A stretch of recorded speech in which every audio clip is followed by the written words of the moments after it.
하나님께서 우리에게 주신 축복이 있는데 그 크게는 두 가지입니다. 우리에게 성경 말씀을 주셨다는 것이고요.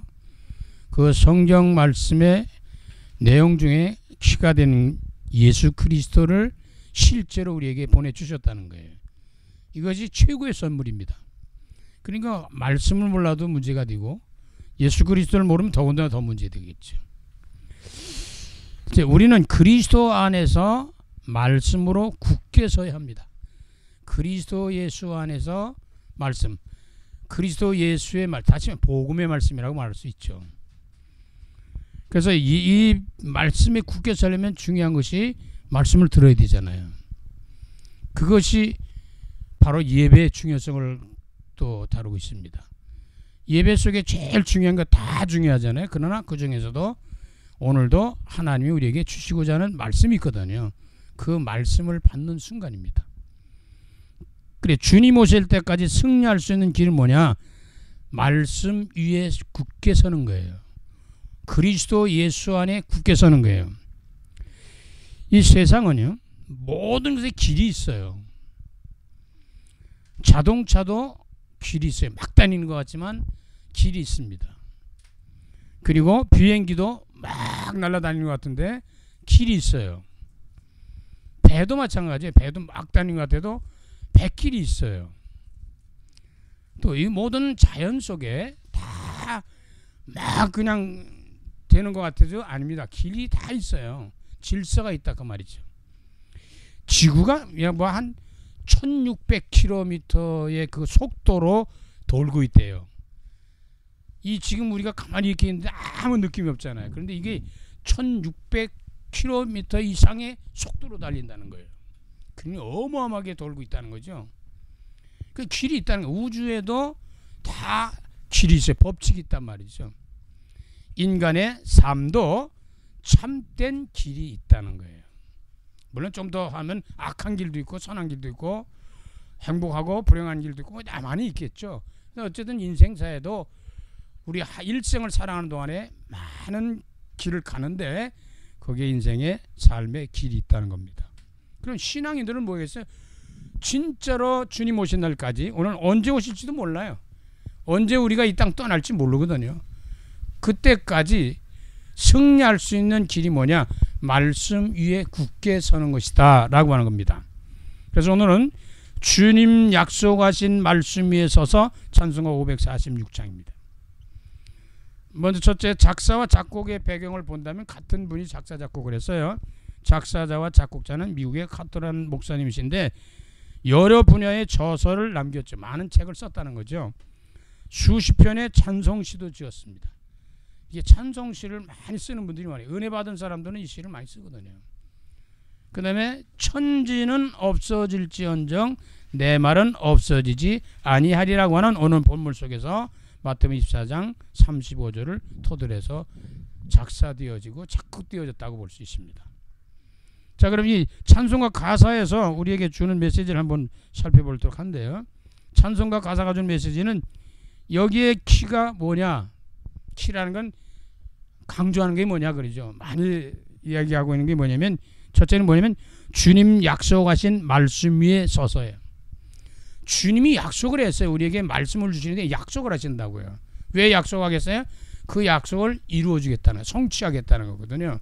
그래서 굳게 설 수 있는 길이냐? 주님의 약속, 언약을 굳게 잡으라 그 말이죠. 하나님의 말씀의 언약을 굳게 잡으면 승리할 수 있는 거예요. 그런데 여기에 기가 뭐냐면 약속을 믿고 굳게 서라. 약속 주셨는데 약속을 받아야 되는데 약속을 받았으면 그걸 믿으라는 거예요. 그래야 굳게 선다는 거예요. 무너지지 않는다는 거죠. 그리고 이 키 속에는 뭐가 있냐면 굳게 서리라 라고 하는 것도 이게 다 4번씩 나와요. 그러면 이 굳게 선다고 하는 것은 고린도서 10장 4절에 가보면 반석 위에 세는 집이다. 모래 위에 짓는 게 아니고 반석 위에 짓는 인생의 건축이요, 반석 위에 짓는 신앙의 건축을 말하는 거예요. 반석이 뭐예요? 곧 그리스도다 이렇게 나와요. 그러니까 모든 것에 그리스도 터전에서 그리스도 기초의 위에 다 세워져 가야 돼요. 그렇지 않으면 나중에 그게 뭐 100층이든 200층이든 뭐 몇 층이 올라가든 나중에 무너질 가능성이 있다는 거죠. 물론 도중에도 무너지지만 바벨탑이 그래 무너진 거 아니에요. 근데 이 그리스도의 반석 위에 쓰는 것인데, 다시 말하면 말씀의 언약에 세워야 돼요. 하나님의 약속한 말씀 속에 서야 된단 말이에요. 그러면 우리에게 주신 약속들이 있는데, 일단은 구약과 신약이라고 하는 성경 말씀을 주셨어요. 이 약속이 여기 다 있어요. 굳게 설 수 있는 길이 있다, 승리할 수 있는 길이 있단 말이죠. 물론 천국 가는 길도 있는 거지, 뭐 또 말 거 없고요. 근데 이 구약과 신약의 말씀을 주셨는데, 구약의 핵심은 많은 얘기 있지만 여자 후손입니다. 이거 모르면 승리할 수가 없어요. 그 여자 후손이 누구야? 신약에는 그리스도 예수란 말이지.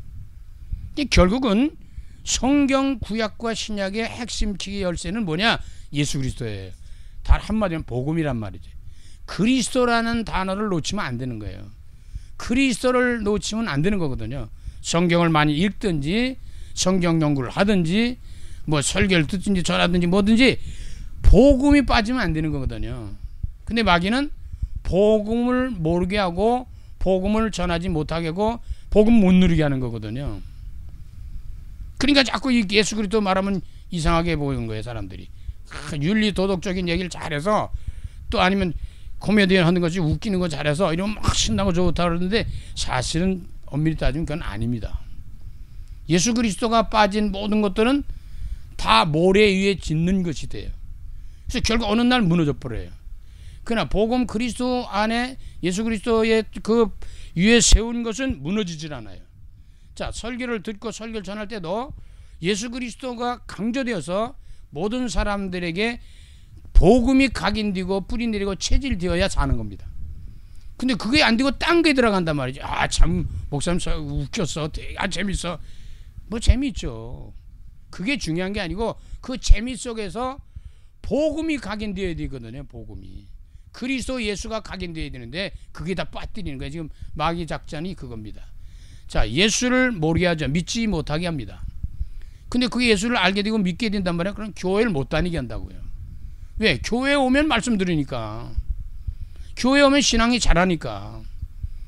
그래서 못 나오게 해야죠. 그 다음에는 또 그걸 또 교회까지 나왔네? 그럼 못 누리게 하는 거야. 이거 복음을 못 누리게 하는 거예요. 그 다음에 뭐해? 복음을 전하지 못하게 마귀는 막는다는 거죠. 별 작전을 써서 그렇게 합니다.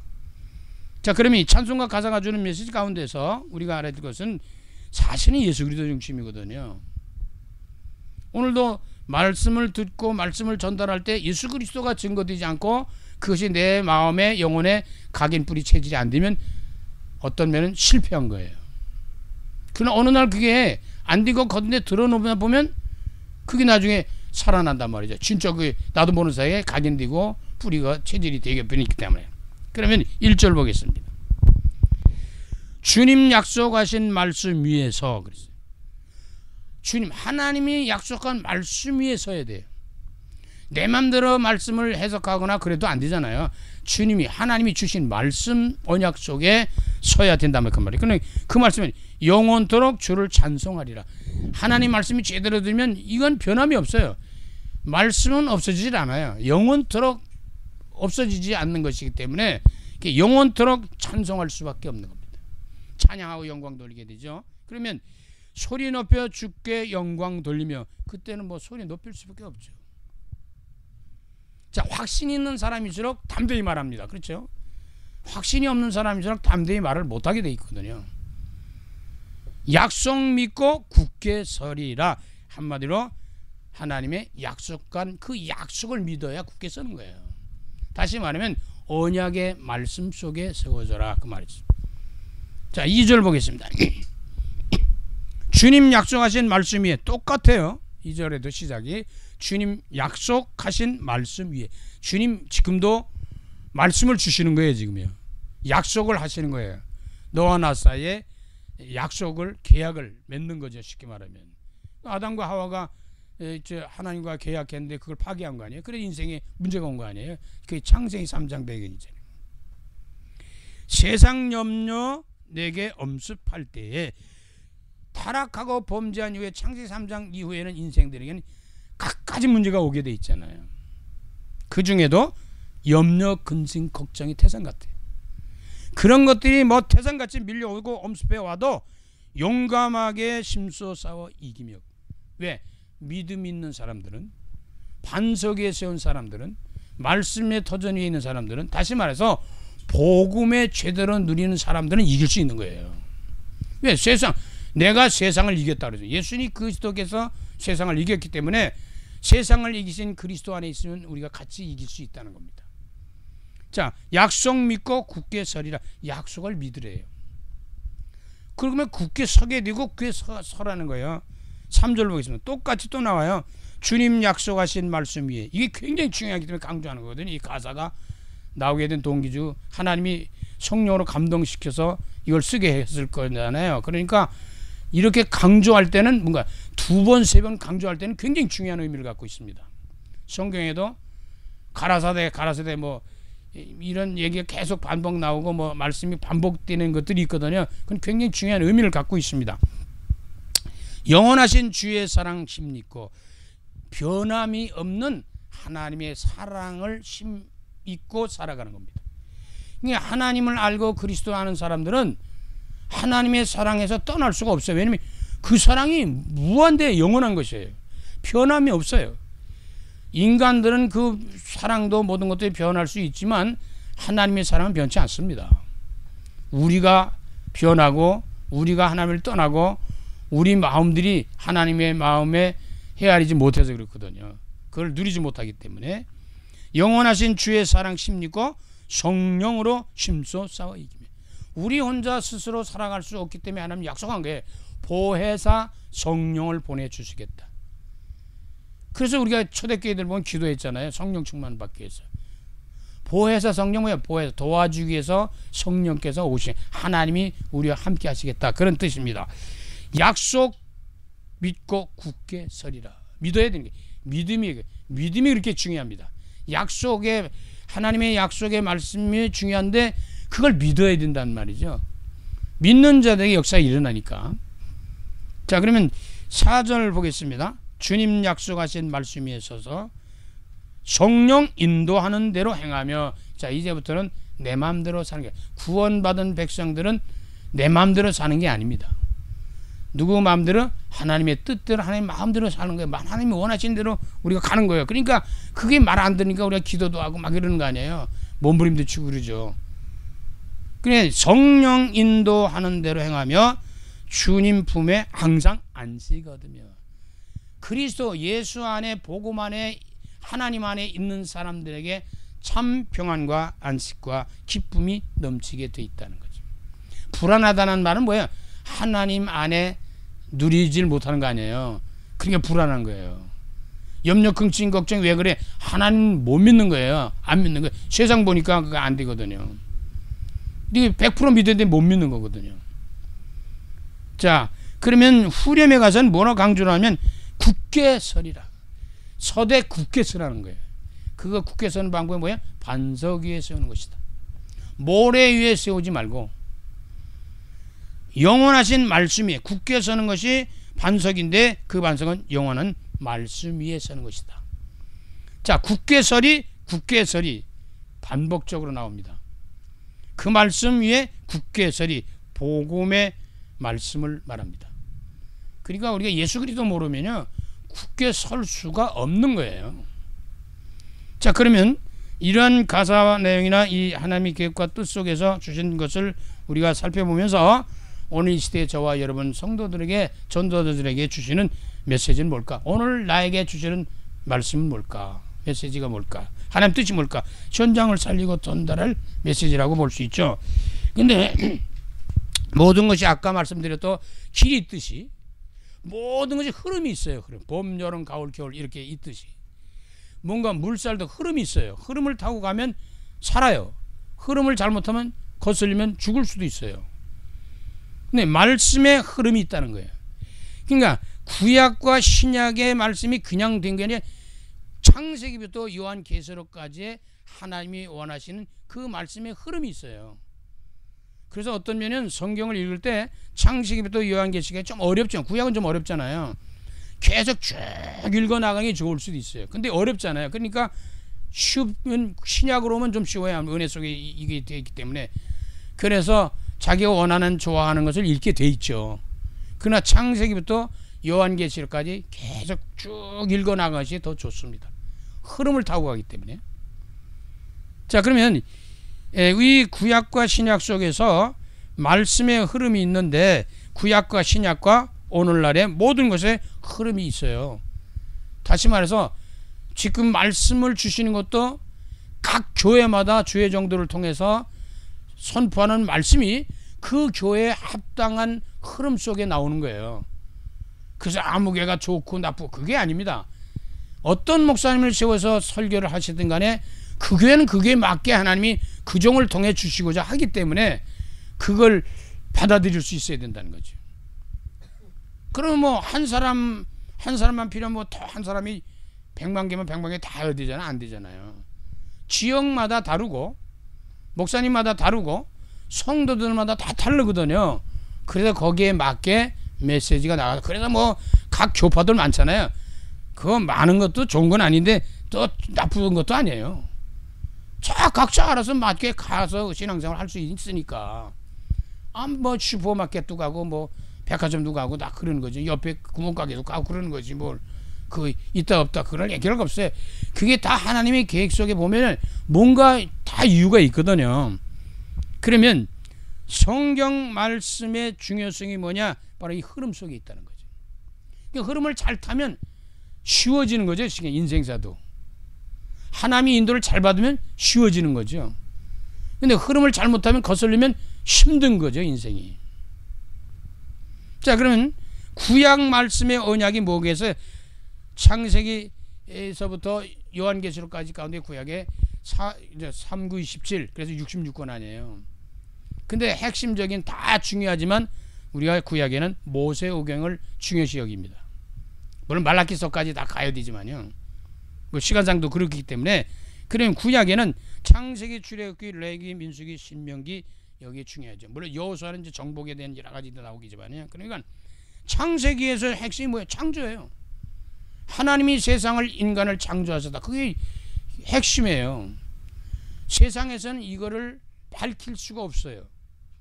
세상이 어떻게 생겼는지, 인간이 어떻게 생겼는지, 이런 세상의 모든 만물이 어떻게 생겼는지 몰라요. 근데 성경은 그걸 제시하고 있대. 태초에 하나님이 천지를 지으셨다. 창조하셨다. 인간은 하나님의 형상과 모양대로 하나님이 남녀를 만드셨다. 그 얘기죠. 그러니까 인간을 만드실 때는 영적 존재를 만드셨어요. 영원한 존재로. 하나님과의 관계 속에 가장 닮고 소통이 될 수 있는 피조물이 있다면 그 인간입니다. 그래서 인간은 구원의 대상으로 창조되었습니다. 왜? 타락하고 범죄에 멸망받기 때문에.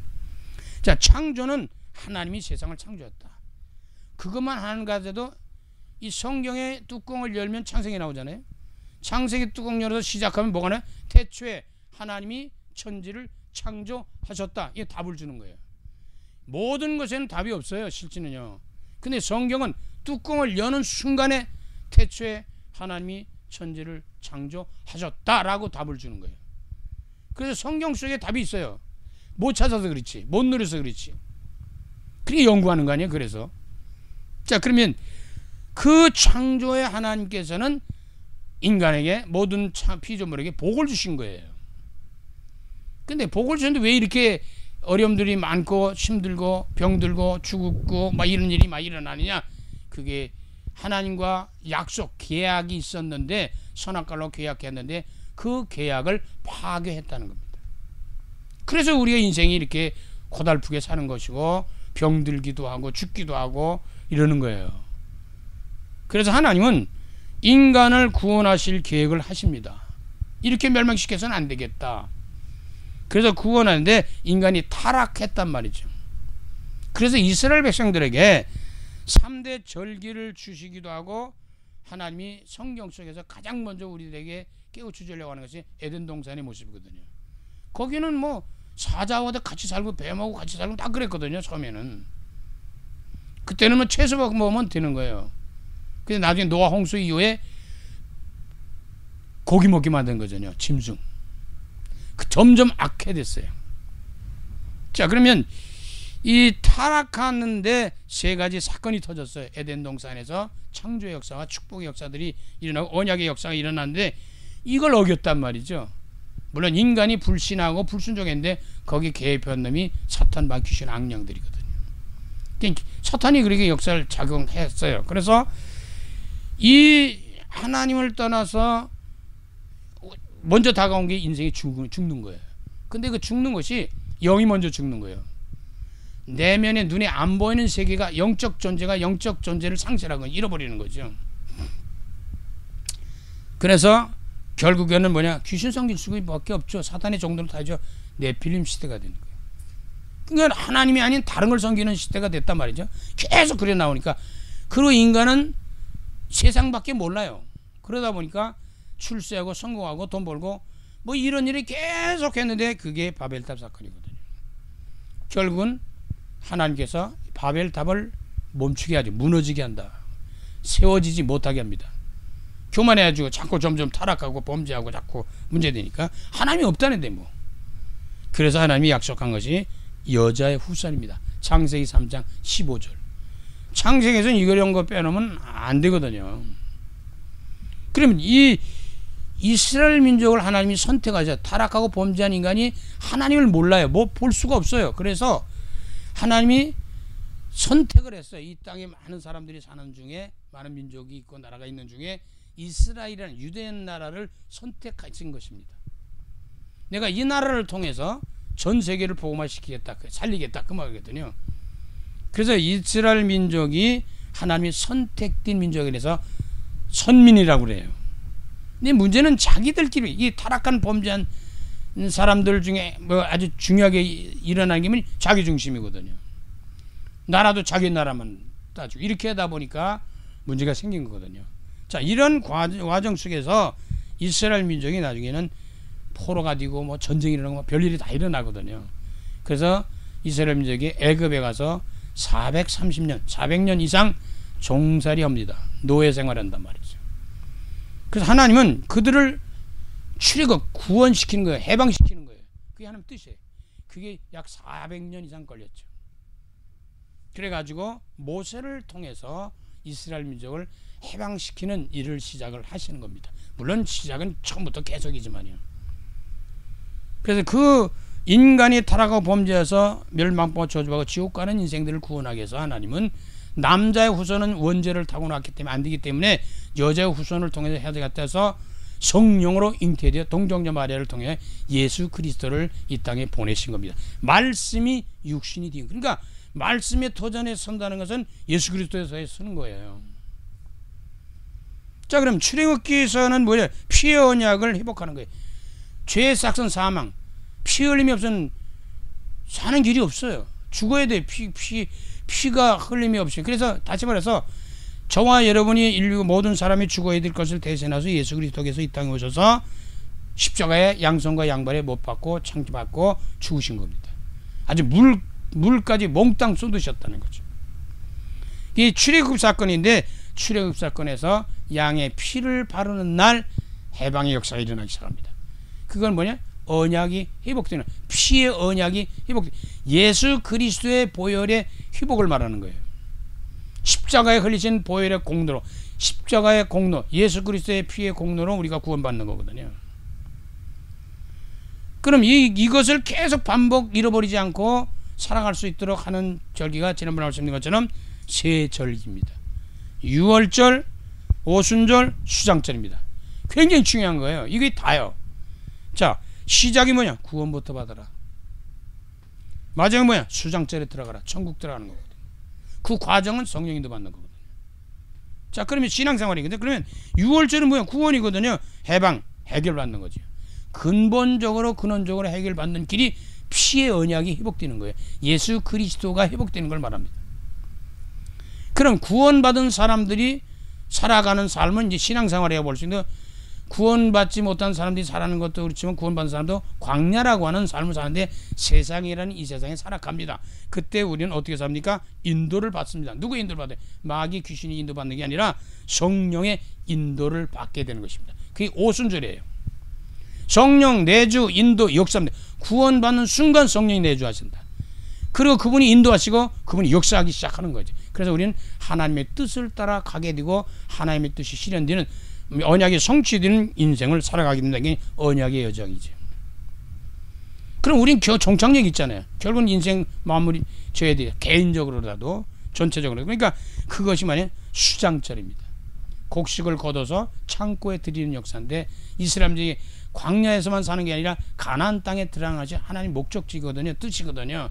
그래서 가나안 땅을 향해 가는 그것을 위해서 광야 생활하는 거거든요. 우리는 천국 들어가기 위해서 우리가 신앙생활하고 이 세상을 살아가는 겁니다. 우리 신앙생활 하는 거거든요. 배경이 뭐냐? 하나님의 보좌입니다. 배경은 위로부터 주는 능력입니다. 나는 할 수 없지만 하나님이 주신 능력 안에서 할 수 있는 겁니다. 이 믿음의 사람들이 역사가 막 일어나는 거죠. 그런데 이러한 것을 통해서 하나님은 우리에게 말씀을 주시는데 그 중요한 언약궤라는 것이 있습니다. 언약궤 속에는 세 가지가 들어가 있어요. 하나님께서 그거를 기념하도록 뭐냐면 만나 항아리입니다. 이스라엘 민족은 광야 생활 속에 매일매일 만나를 거둬들이고 먹고 살았다. 너희들이 이 세상 사는데 매일매일 하나님의 은혜로 사는 것이다. 그 말이에요. 돌파는 뭐야? 말씀대로 살아라 그 말이에요. 다른 말로 하면 내 뜻대로 살아라. 하나님의 뜻대로 살라 그 말이거든요. 십계명이 그겁니다. 그것이 하나님의 관계, 인간관계를 설명하고 있어요. 그러면 이것이 결국은 쭉 이렇게 살아가면 어떻게 되겠어요? 예수 믿고 신앙생활 제대로 하면 어떻게 되세요? 결국은 아론의 쌍난 지팡이가 있는데 그 지팡이 뭐냐? 죽은 것이 살아나는 거예요. 그걸 부활을 말합니다. 그래서 우리는 다시 사는 거예요. 예수 그리스도 죽은 자 가운데 살아 처절매 되신 것처럼 우리도 주님처럼 부활을 하게 되는 것이다 라고 하는 의미를 갖고 있습니다. 근데 이 핵심 속에서 출애굽의 광야 속에서 가장 중요한 것이 나타나는데 그게 성막입니다. 성막은 뭐야? 모든 시작과 끝이 예수 그리스도예요. 복음이에요. 성막은 구약인데 아니에요. 구약이 아니에요. 예수 그리스도 복음입니다.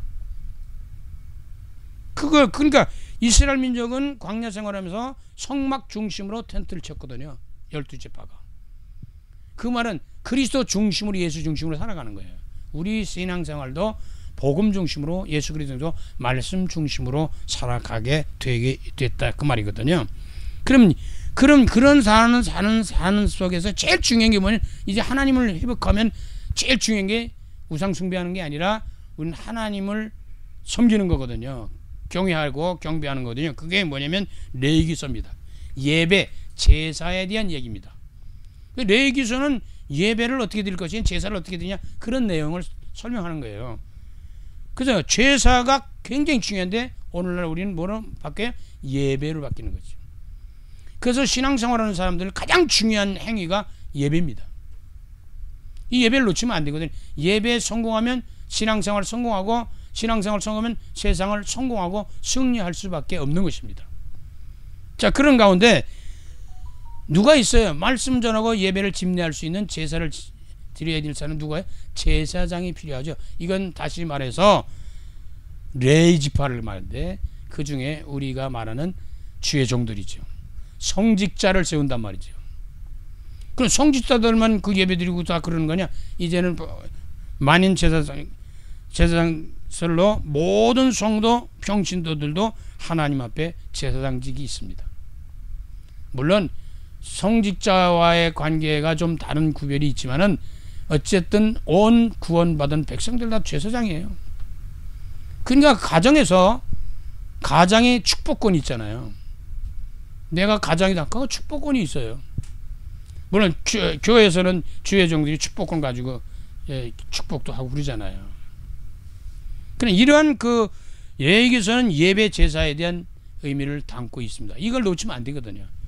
그럼 민수기에 와요. 이제 가나안 땅에 들어갈 이스라엘 민족들에게 12지파 70인 장로 남은 자 후대 제자들에 대한 숫자 개념이 있습니다.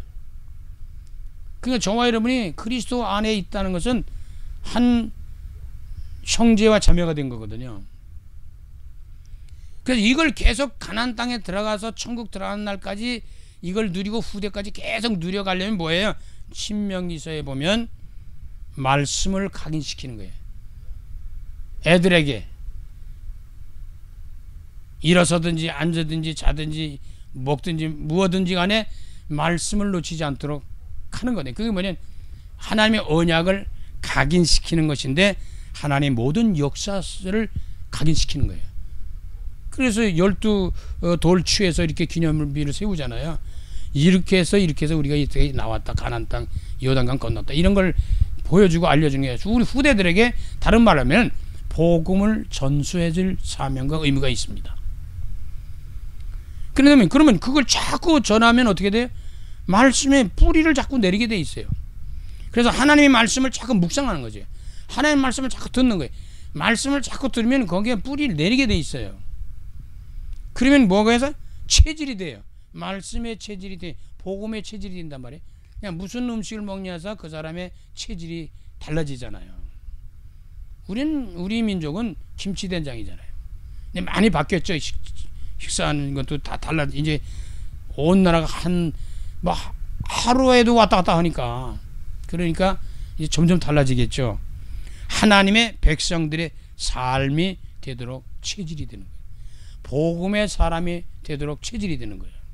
그래서 언제든지 예수는 그리스도 나와야 되는데 그 말을 못하게 하죠.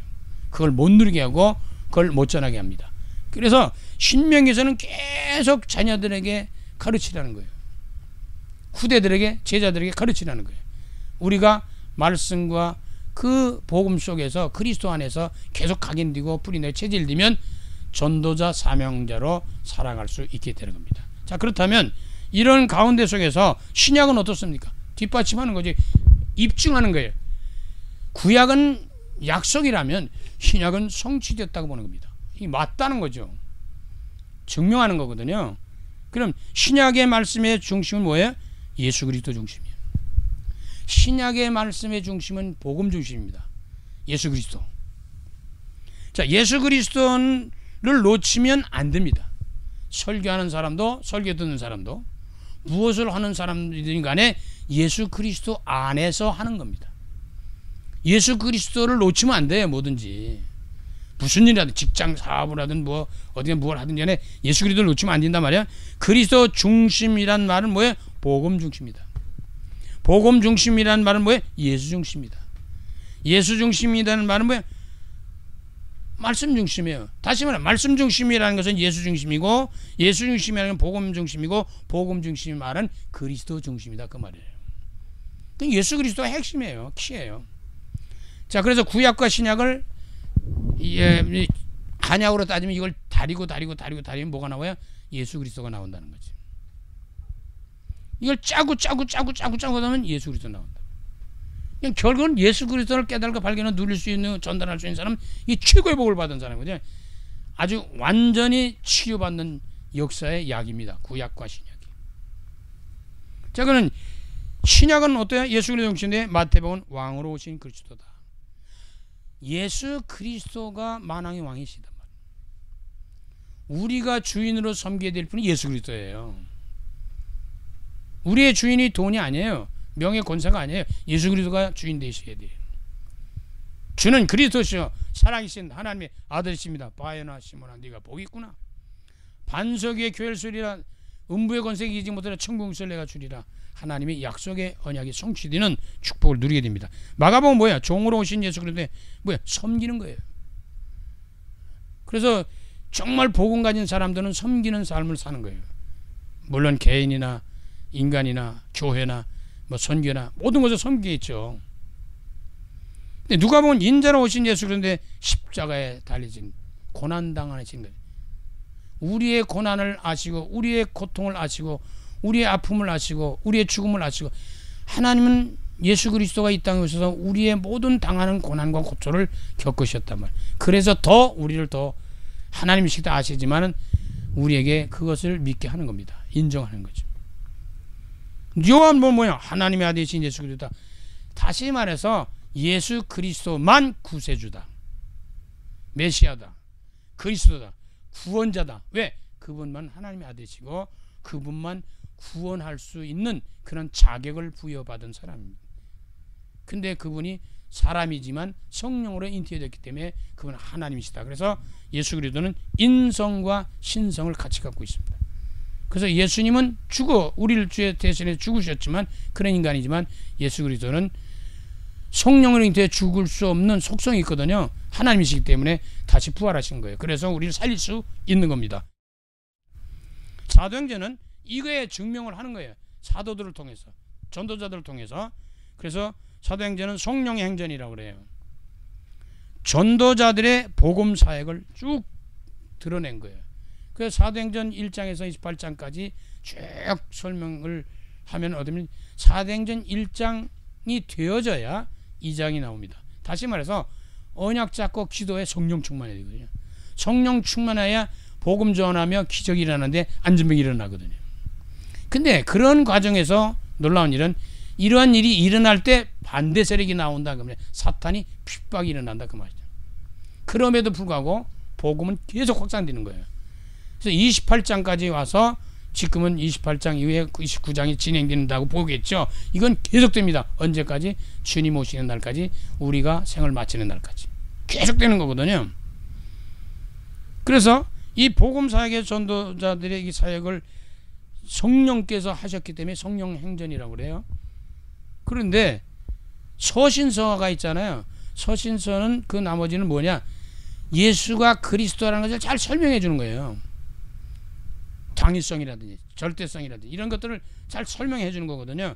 현장에서 예수 그리스도를 전파하는 것이고, 현장에서 예수 그리스도를 설명하는 것이고, 현장에서 예수 그리스도를 전달하는데 어떻게? 전도와 선교와 목회를 통해서. 이런 모든 것을 통해 신앙생활 자체가 전도 선교 아니에요. 예수 그리스도를 알리는 거예요. 증거하는 거예요. 증인. 우리는 무슨 증인입니까? 그리스도의 증인입니다. 자, 그럼 결국은 세상 천년만년 가지 않아요. 언젠간 끝이 와요. 그래서 요한계시록이 나타나요. 요한계시록은 마지막을 우리에게 깨우치는 겁니다. 종말, 재림, 새 하늘과 새 땅이 도래한다. 천국에 대한 설명을 하고 있는 겁니다. 결국은 우리 결론은 이 새 하늘과 새 땅 속에 들어가는 거 아니에요? 천국으로 들어가는 겁니다. 자, 이게 신약인데, 그러면 오늘 전도자들에게 준 메시지가 뭘까? 성삼위 하나님의 중심입니다. 다 놓쳐도 성삼위 하나님을 놓치면 안 돼요. 다시 말해서 지금의 성경은 뭐라 할까요? 강단입니다. 그렇잖아요. 지금의 구약과 신약의 역사가 어떻게 드러나고 있습니까? 강단에서 나타나잖아요. 말씀을 통해서. 물론 신학교에서도 가르쳐주고 또 뭐 일반적으로 성경 공부도 하고 뭐 자꾸 했는데 어쨌든 강단 중심이 중요하다는 거지. 전도자가 주신 말씀 메시지는 성삼위 하나님의 중심이기 때문에 삼일체는, 저는 그 설교 준비하는 철학이 있다고 한다면 뭐냐 묻는다면 성삼위 하나님을 제가 철학으로 삼고 있습니다. 성부와 성자와 성신은 항상 나타나야 된다. 물론 안 될 수도 있어요. 근데 이걸 자칫 다른 데로 빠지면 이게 놓쳐버려요. 한 번도 예수 그리스도 얘기 안 한 설교도 있어요. 그러면 성삼위 하나님이라는 뭐예요? 유일하신 하나님인 창조주이신 하나님을 말하는 거예요. 성부 하나님. 우리가 삼일체를 믿거든요. 창조주의, 아까 창조 말씀 축복의 사랑과 언약인데 여자 후손입니다. 너희들을 구원해 주겠다. 회복시켜 주겠다. 천국까지 이끌어 주겠다. 그런 얘기. 그럼 예수 그리스도는 뭐예요? 그 길을 제시하는 거예요. 예수는 뭐예요? 여호와는 구원이시다. 내가 길을 주었다. 내가 곧 길이요 진리요 생명이니 나로 말미암아 아버지께로 올 자가 없다. 예수는 누구냐? 그리스도다. 메시아다. 구세주다. 구원자다. 사탄과 재앙과 지옥 권세를 멸하는 선지자이신 그리스도, 제사장이신 그리스도, 왕권 오신 그리스도를 설명하는 겁니다. 어떻게 해요? 그 복음을 듣고 믿는 거예요. 그리고 구원받는 거예요. 그거는 뭐예요? 하나님의 은혜입니다. 그래서 은혜라고 그러는 거예요. 은혜 위에 은혜는 예수 그리스도인데 그 은혜를 누가 줘요? 하나님이 주시는 거예요. 자, 그러면 신앙과 믿음 생에 구원받은 은혜 받은 사람들이 살아가는 삶이 뭐겠어요? 결국은 증인 아니에요. 그래서 세 번째는 성령입니다. 성령인데 그 성령은 능력 권세인데 그분은 우리를 도와주기 위해서 오신 보혜사 성령입니다. 개인, 민족, 세계 모든 구원의 역사를 이루시는데 방법이 뭐냐? 하나님 능력으로 하는 거예요. 하나님이 성령이 하시는 거예요. 우리가 하는 게 아니에요. 우리가 하는 거죠. 하나님은 우리를 통해서 역사하시는 거죠. 하나님 눈에 안 보이니까. 인간을 구원하시기 위해서 인간을 선택해서 인간을 통해서 구원사를 이루어 가시는 거다 그 말이에요. 그러니까 이 방법은 능력인데 성령 충만인데 그걸 갖고 우리는 사명이라고 합니다. 그래서 우리는 사명을 갖고 사는 거 아니에요. 모든 만사가 사명 갖고 일하면 굉장히 효율적인 일을 할 수 있어요. 직장도 사업도 전도도 목회도 모든 것들이 다 사명을 제대로 깨달으면 그 사명감을 하기 때문에 어렵지 않거든요. 어렵지만 물론 그러나 하나님의 사명 가지고 하면 천직이라고 말해. 다른 말로 하면 하나님이 주신 것이라고 생각하면 직장생활도 사업도 신앙생활도 목회도 이런 것들이 쉬워진다 그러면 좀 어폐가 있을지 모르지만 편안해지죠. 하나님이 하시는데 뭐 내가 하는 단지 하나님이 인도하는 대로 우리가 따라가는 것뿐입니다. 그래서 맞아요. 이 일을 감당하는 사람들이 뭐예요? 전도자들이에요. 구원받은 성도들이에요. 그래서 이 전도자들은 믿음으로 증인되었는데 성령 충만으로 증인되어서 주의 사명을 감당하는데 사도행전 1장에 보면 보혜사 성령을 기다리라. 그래서 초대교인들은 그걸 깨닫고 40일 동안 예수님이 감람산에서 말씀을 전하면서 설명해 줄 때 그들이 깨달은 게 없구나 맞구나. 우리 할 일은 단지 하나님의 능력 받는 것 위에 있다는 게 없구나 라고 해서 그들이 그 성령을 기다리는 거예요. 그래서 어떻게 사도행전 1장 14절에 모든 사람이 모여서 마음을 같이 오로지 전혀 기도에 힘을 씁니다. 그거엔 다른 게 없어요. 우리는 기도엔 다른 게 없어요. 이제 그랬더니 사도행전 2장의 1절로 4절에 쭉 가면 성령 충만해가지고 그때부터 본격적인 전도와 선교의 사명을 감당하게 되는 겁니다. 자, 우리가 보혜사 성령이 우리를 도와주기 와 계십니다. 늘 성령 충만하도록 기도하시고요. 그래서 신앙의 경고함은 하나님 말씀 위에 서는 것인데 그 하나님 말씀 위에 선다고 하는 것은 그리스도 예수 안에 서는 것이고 그것을 입증하는 놀라운 역사가 함께하는 것이 성령 역사거든요. 성삼위 하나님과 함께 동행한다면 반드시 승리할 수 있게 됩니다. 오늘도 말씀의 흐름을 잘 타고 가시며 성삼위 하나님의 역사를 잘 보면서 인도받으면서 남은 여생의 전도자로 승리하는 복된 언약의 여정을 걸어가시는 저와 여러분의 삶이 되어지시기를 간절히 주 이름으로 축원합니다. 살아계신 주님, 말씀 위에 굳게 서게 하옵소서. 그 말씀 위에 굳게 서는 것은 언약의 놀라운 비밀을 담고 있는 복음 위에 서는 것이고 예수 그리스도 위에 서는 것입니다. 이것을 계속 이어갈 수 있도록 지금도 성령을 통해서 우리와 함께 계시며 역사하고 계시는 줄 믿습니다. 성삼위 하나님이 이 언약을 굳게 잡고 남은 여에서 복음의 증인으로 승리하는 전도자들이 다 되게 하여 주시옵소서. 예수 그리스도 이름으로 감사하며 축복하며 기도드립니다.